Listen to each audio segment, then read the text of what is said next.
La Asamblea ya aceptó a discusión el presente artículo, la reserva que presentó el senador Carlos Mendoza Davis. Se abre el registro de oradores, está uno a favor, ¿verdad? En contra de la propuesta y a favor del proyecto, tiene el uso de la palabra el senador Mayans y se le abrirá el registro de senador Barbosa. Parece que no estamos contribuyendo a que... Silencio, por favor, si no, no le escucho al senador Barbosa, por favor. Puedo entender que no se está contribuyendo a que haya el mejor desarrollo de esta sesión. Si hay múltiples reservas sobre el artículo 2 del IVA, y todas son sobre lo mismo, aun cuando ya se dictó trámite respecto de la presentada por el senador Carlos, y aun cuando el procedimiento es tal y como lo describe el senador Roberto Gil, sin duda que el Pleno puede regular ese procedimiento. Y toda la propuesta que yo hago al Pleno es que se presenten todas las reservas sobre ese artículo y una vez presentadas se abra a discusión y una vez desahogada la discusión se vote en el sentido que los senadores lo hagan. Es lo lógico y yo le pido al presidente, a la mesa directiva, que el Pleno regule este procedimiento. Si me permite, ¿no? Porque si no voy a escuchar a todos desde el mismo punto de vista. ¿Qué fue lo que sucedió? Teníamos claro que se iban a presentar las reservas, hay un interés importante de que la sociedad mexicana tenga muy en cuenta en las posiciones de los senadores que he dado lecturas de la reserva del artículo 2, que son del PAN, PT, PRD y Verde Ecologista, de cuál es la posición con respecto al tema artículo 2 de la ley del impuesto al valor agregado. Se iban a presentar las reservas y se había consentido que se presentaran todas, al final una discusión. El Pleno aceptó la primera. Me está informando el grupo parlamentario del PAN que los que iban a presentar su reserva lo presentarán a favor o en contra de se le dará cumplimiento al trámite, los del PRD porque se aceptó. Si no, lo que pasaría es que cualquiera que sea el resultado sobre el artículo 2 se repetiría una y otra vez. Le damos cumplimiento al acuerdo de la votación y le damos cumplimiento al acuerdo político de los grupos parlamentarios. Tendrán voz todos y cada uno de los que están inscritos en la reserva dentro del procedimiento de discusión y así lo desahogamos y les agradezco mucho la preocupación y la aportación de todos y cada uno de ustedes. Senador Mayans, por favor. Gracias, senadores.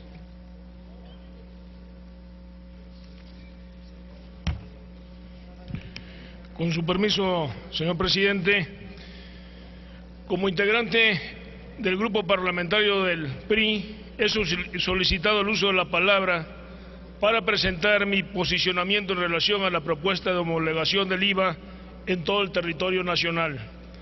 Amigas senadores, amigos senadores, en el mes de noviembre de 2012 presenté ante esta soberanía una iniciativa de reformas a la ley del IVA buscando incorporar los habitantes de los 23 municipios de la frontera sur a la actual tasa preferencial del 11%. Esta propuesta se elaboró dentro de un esquema de atención urgente que demanda la franja fronteriza del sur, con una visión integral en la que se busca también crear un fondo para apoyar el desarrollo de los municipios integrados en su totalidad al subsidio para la seguridad municipal Subsemun, al programa de prevención social de la violencia y a los programas sociales como el de la Cruzada contra el Hambre, entre otros, en el entendido que un municipio próspero es un municipio seguro. También suscribí, como aquí se dijo por el senador Mendoza Davis y con senadores del sur, sureste, otra iniciativa para incorporar a este beneficio a municipios del sur ubicados más allá de la franja de 20 kilómetros, porque justo es decirlo, creo que hoy no se trata de estar o no dentro de este rango, sino de promover estímulos fiscales que coadyuven a combatir las desigualdades de las condiciones de estas demarcaciones territoriales.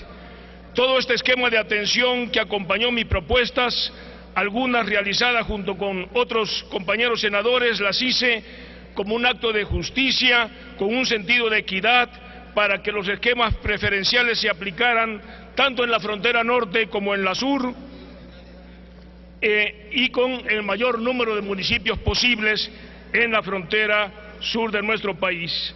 Lo hice con la convicción de que mientras la mayoría de las entidades de la frontera norte cuentan con infraestructura física moderna, apoyos específicos para seguridad, programas de combate a la pobreza y adicionalmente estímulos fiscales como un IVA preferencial de que han gozado por más de 2 décadas, el sur sigue esperando obras de infraestructura modernas, programas de fomento económicos, educativas y sociales, recursos y estímulos que contribuyan al desarrollo de la región. Lo hice en noviembre de 2012 y en septiembre de 2013, respectivamente, donde era difícil prever la propuesta integral de reforma hacendaria que el Ejecutivo Federal envió recientemente al Congreso de la Unión, particularmente a esta Cámara de Senadores. Quiero decirles con toda claridad que de haber conocido los alcances de dicha reforma, no las hubiese presentado. Me explico. De los 23 municipios de la frontera sur, actualmente son beneficiados con una tasa preferencial de IVA por encontrarse dentro de la franja fronteriza de 20 kilómetros paralela a la línea divisionaria con Guatemala, solo 9 municipios de Chiapas, así como 1 de Quintana Roo, lo cual también es inequitativo. Ninguno de Tabasco y ninguno de Campeche. El impuesto al valor agregado se introdujo en México en 1980 y desde entonces ha sido objeto de diversas reformas y se le han añadido excepciones y tratamientos especiales que en su momento se justificaban. Sin embargo, en las circunstancias actuales resulta indispensable hacer ajustes y así regresarlo a su concepción original con un sentido de equidad para todos los contribuyentes del país, pero sobre todo pensando en propiciar un desarrollo regional mucho más equilibrado, situación que no se ha dado, pues mantenemos un sur-sureste absolutamente alejado de los beneficios del desarrollo nacional. Igualmente, en estos momentos se requiere un impulso decisivo para contribuir al desarrollo de las regiones del país. Las tasas preferenciales del IVA son en el fondo inequitativas y profundizan en las disparidades. Un pago diferenciado que privilegia una región sobre otra, como ha sucedido en los últimos 30 años, va en contra del federalismo fiscal, pues el costo de lo que no se cobra en una región es absorbido por el resto de los mexicanos. A partir del debate generado en torno a la reforma hacendaria y analizando el comportamiento que ha tenido la aplicación de la tasa preferente, principalmente en la frontera norte, pero sobre todo observando los beneficios reales generados, he llegado a las siguientes conclusiones. Primera, este trato diferenciado en el IVA disminuye las oportunidades de financiamiento para otras regiones en desventaja económica y social, como ha sido obvio en los últimos 30 años. Privilegia el comercio de una región y obstaculiza su desarrollo en otras, y en suma, propicia una desatención financiera hacia amplias regiones de alta vulnerabilidad, marginación, pobreza e inseguridad. Segundo, más aún, la realidad es que este privilegio no ha beneficiado a los consumidores, pues como se ha hecho público, los beneficios los capturan intermediarios y productores, no los consumidores. No nos equivoquemos. Según la Secretaría de Hacienda y Crédito Público y otros organismos de la sociedad civil, han demostrado que los precios de diversos bienes y servicios, como son los electrodomésticos, ropas y calzado, automotores, entre otros bienes en la región norte, son mayores en 4%, en tanto que los precios de bienes dedicados a la higiene y al cuidado personal son superiores en 2%. En todos los bienes estudiados, la diferencia promedio es superior en un 4% respecto a otras regiones de México. Luego entonces estamos obligados a preguntarnos cuáles son los beneficios para la ciudadanía que vive en esa región si hay productos como los mencionados que se comercializan a un precio igual o superior al resto del país.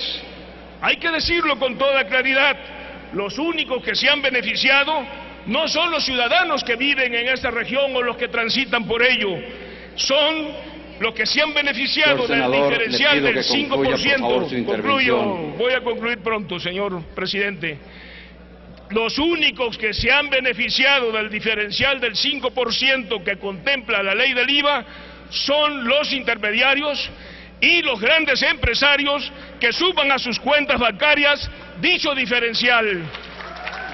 Tercero, finalmente, la tasa preferencial reduce los ingresos públicos, pues grava el consumo en una parte del país de manera diferenciada y a una tasa menor, ocasionando prácticas de evasión y elusión fiscal. Esta es la realidad. Como un acto de justicia social, todos los partidos políticos coincidieron en dar marcha atrás a gravar con IVA alimentos y medicinas, las colegiaturas, las hipotecas y las rentas de vivienda. También creo que en un acto de equidad y proporcionalidad no debemos continuar con este trato desigual para las entidades con mayor desarrollo, como es la de la zona norte del país, en detrimento de las entidades y regiones menos favorecidas.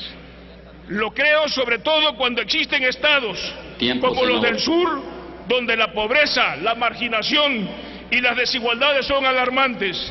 Menos aún, concluyo, señor presidente, menos aún es conveniente cuando es necesario contar con más recursos para que la Hacienda Pública Federal puede impulsar un desarrollo más equilibrado para todas las regiones del país y no solamente para la zona norte.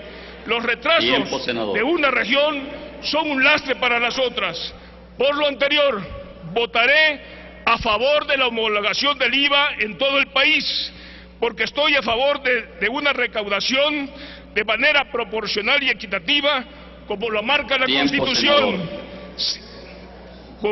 con base en la cual esta tasa impositiva se aplique en las fronteras de manera homologada para contribuir con mayores recursos al financiamiento de un desarrollo regional más equilibrado, con más equidad, con más justicia, con menos rezagos y con menos pobreza. Mi voto es para que se canalicen más recursos al sur-sureste y a la frontera sur de manera equilibrada, como lo escribió Mario Benedetti y lo cantó Juan Manuel Serrat. El sur también existe. No habiendo más oradores inscritos en esta reserva, continuaremos con la reserva de la senadora Gabriela Cuevas Barrón. Tiene el uso de la tribuna, por favor. Desahogaremos todas las reservas y después haremos la consulta si se acepta discusión.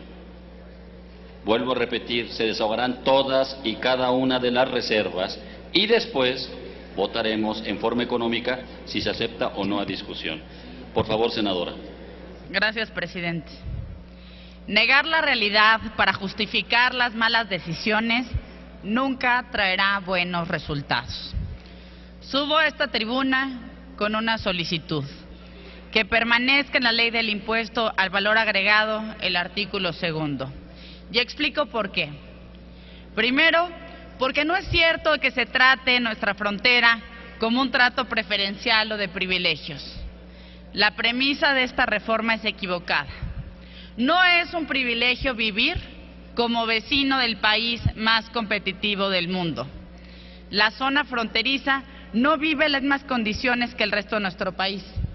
Y negar esta realidad solo nos llevará a tener una frontera más cara, sobre todo en comparación con lo que cuestan los mismos productos a solo unos metros de la frontera. Segundo, porque el trato diferenciado en IVA es producto de una realidad. El impuesto al consumo de nuestro lado de la frontera va a ser del doble del que existe en los estados vecinos en la Unión Americana. ¿Cómo competir si en el sur de California los impuestos varían entre 6.75 y 8.25%?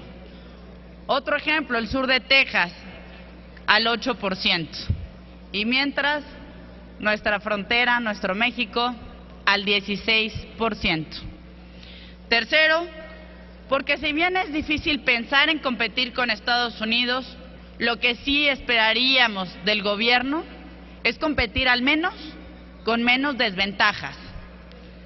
Cuarto, porque la homologación del IVA al 16% en la frontera traerá de forma inmediata que el ingreso de las familias que viven en la frontera disminuya en un 5%. Y esto que muchas veces se ha dicho aquí, de esta idea como del Robin Hood y que solo contra los ricos, es falsa, porque las familias más pobres destinan una proporción más alta de su ingreso a bienes de consumo.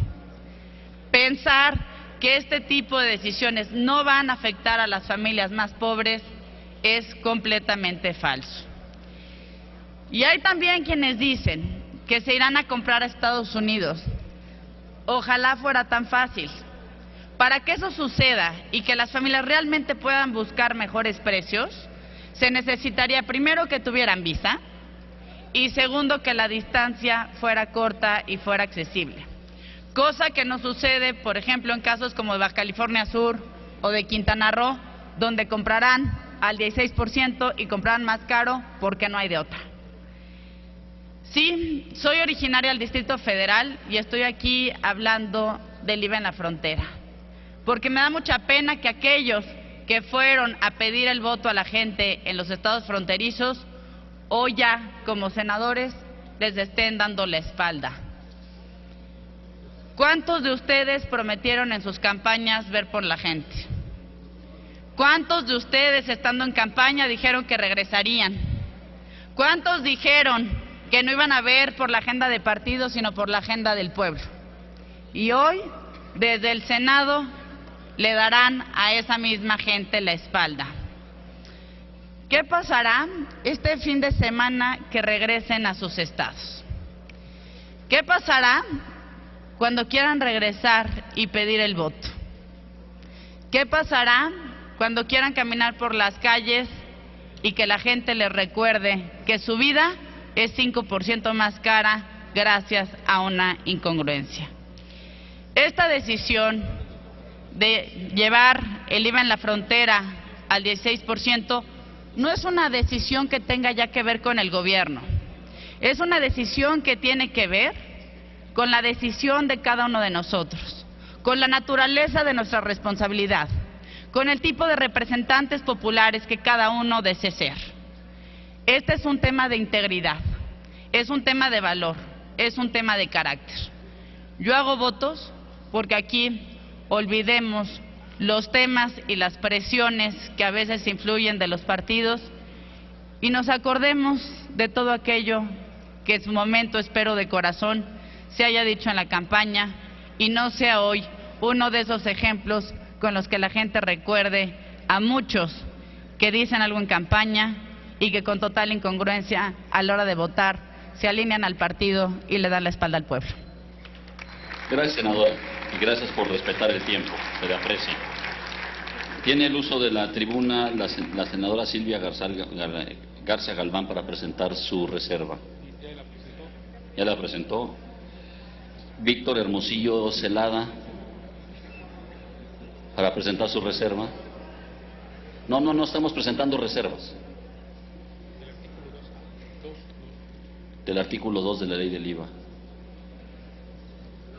Y después seguirá el senador Ernesto Rufo para que esté listo, y después la senadora Mónica Arriola Gordillo. Hasta por 5 minutos. Gracias, senador. Muchas gracias, señor presidente. El señor Mayans quería un trato preferencial para el sur, pero luego pero luego resulta que le dijeron que no, y luego dice que los de la frontera vivimos muy bien y que aparte tenemos muchas preferencias. Lo que tiene es que tenemos mejores gobiernos. Usted fue secretario de gobierno de Granier, que ahorita está en la cárcel. Se necesita tener buenos gobiernos para tener buena economía. Está presentando reserva, Sí. Pero sí, gracias. Por ahí va. Lo que van a ganar con el IVA diferenciado y con el golpe que les van a dar a las maquiladoras va a ser menos de lo que Baja California ya aporta. Por otro lado, Tabasco le dan más dinero que a Baja California, el gobierno federal. Lo que tiene es que Baja California es un estado más moderno. Es más moderno porque no nomás los baja californianos, muchos tabasqueños también viven en Baja California y en la frontera, que van en busca de mejores oportunidades. No le debemos nada a la federación, aportamos más de lo que nos regresan. Y si van a darle palo a la frontera, le van a dar palo a la mitad de la industria. Ya se equivocaron con la vivienda. Cuando dijeron que iban a celebrar el plan de vivienda del presidente Peña Nieto, yo dije que era un gran error, y ya están los resultados: 300,000 menos empleos por lo menos. Y de lo que se trata aquí no es de hacernos a todos pobres y distribuir la pobreza, sino que se trata de dar trabajo. Y en la frontera hay trabajo, y sigue habiendo trabajo a pesar de todas las dificultades. Y es una parte donde van personas de todo el país, y ¿saben una cosa? Son bienvenidas, porque somos mexicanos como ustedes. Es muy padre vivir al lado de Estados Unidos, y también es una limitación. Es muy bueno para la industria de la exportación, y esa es la que tenemos que apoyar.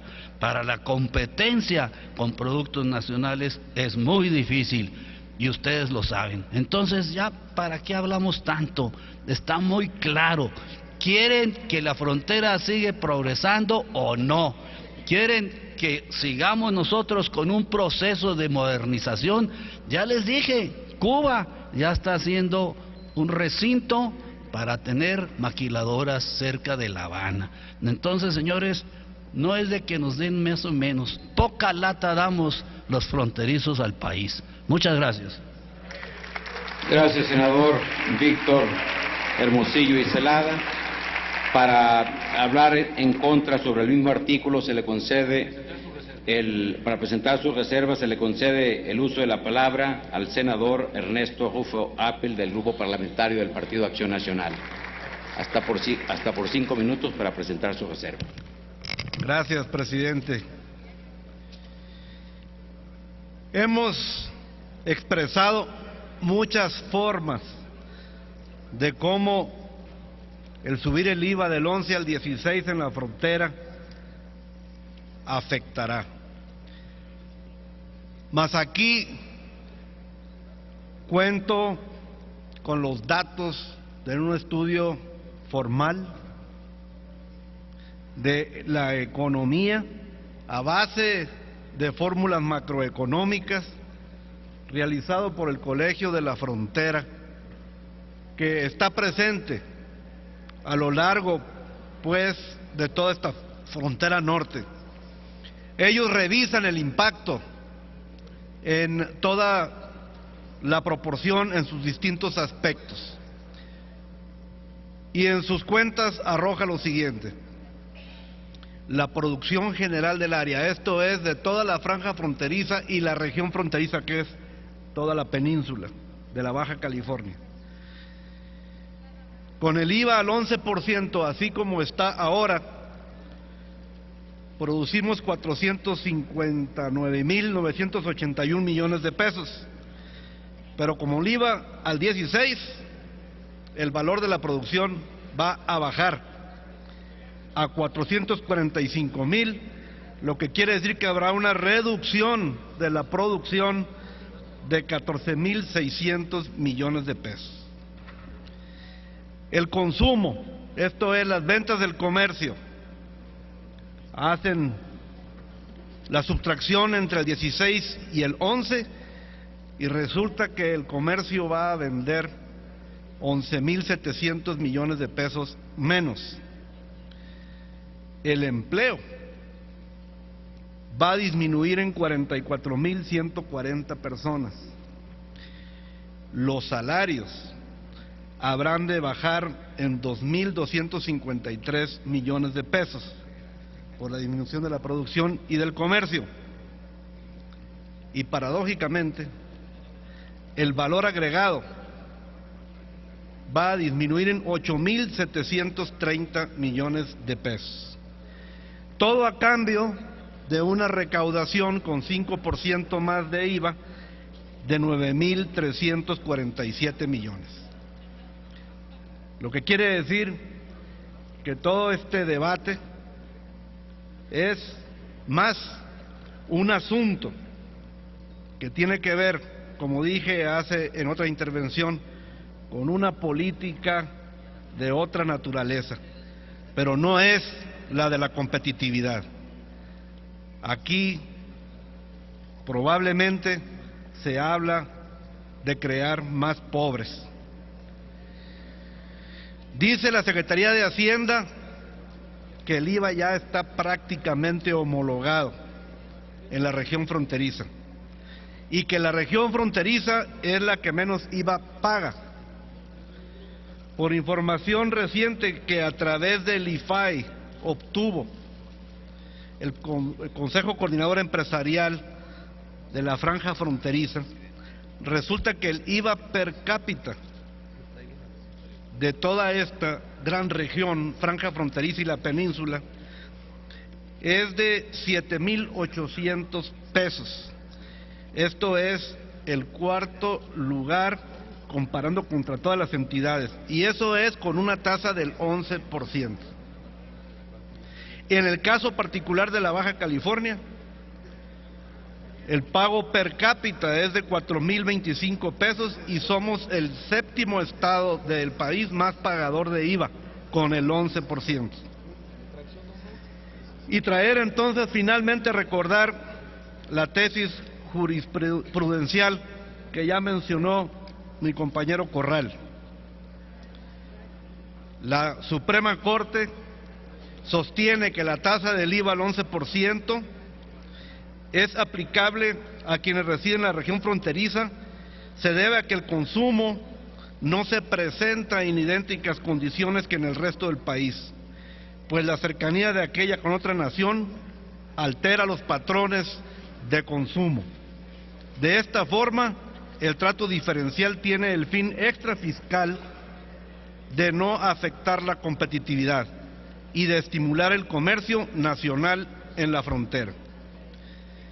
Este pasado 5 de junio, en el Diario Oficial de la Federación, se publicó la reforma al primer y último párrafo del artículo 25 constitucional para establecer como obligación del Estado el garantizar el desarrollo nacional mediante la competitividad, el fomento al crecimiento económico y al empleo. Con las cifras aportadas por el COLEF en materia de producción, consumo, empleo y salarios, se estaría afectando la competitividad y, por tanto, violando la Constitución. Es todo, señor presidente. Gracias, senador. Tiene el uso de la tribuna la senadora Mónica Arriola Gordillo. Y después seguirá el senador Marco Antonio Blázquez Salinas, para que esté atento, por favor. Con la venia de la presidencia, compañeras y compañeros senadores, el comercio exterior de un país es uno de los sectores fundamentales de su actividad económica, principalmente por la naturaleza de sus funciones en el mundo globalizado. Este sector de la economía, que reside prioritariamente en las fronteras de nuestro país, responde a los intereses nacionales del Estado demandante, que con la autoridad respectiva modula la inserción con los principios del comercio multilateral e internacional. En el año 2012 obtuvimos una balanza comercial con números positivos para México, a pesar de que llevábamos más de 13 años con números negativos. En esta medición de los valores de importación y exportación respecto al mundo, sin embargo, en el año 2013 se retorna a una balanza notablemente negativa que nos obliga necesariamente a suministrar las disposiciones legales que incentiven el crecimiento de este comercio y no, por el contrario, modificar los ordenamientos en prejuicio de la economía fronteriza.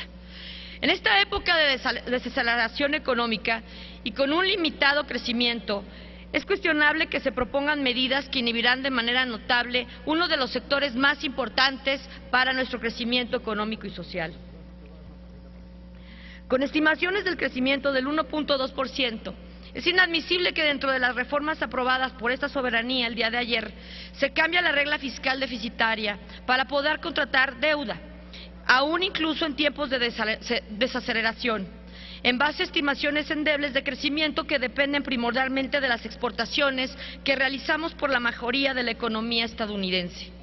Siendo esta una especulación de por sí frágil, les pregunto, ¿qué sucederá al implementar medidas legislativas e impositivas que lesionarán de manera inconsiderable a la economía fronteriza, que lleva a cabo el mayor porcentaje del comercio exterior en nuestro país?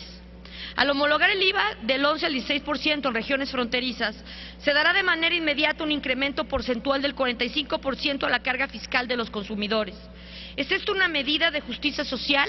Les pregunto. El investigador del Departamento de Estudios Económicos, el doctor Noé Aarón Fuentes, clasificó las consecuencias negativas en básicamente 5 rubros.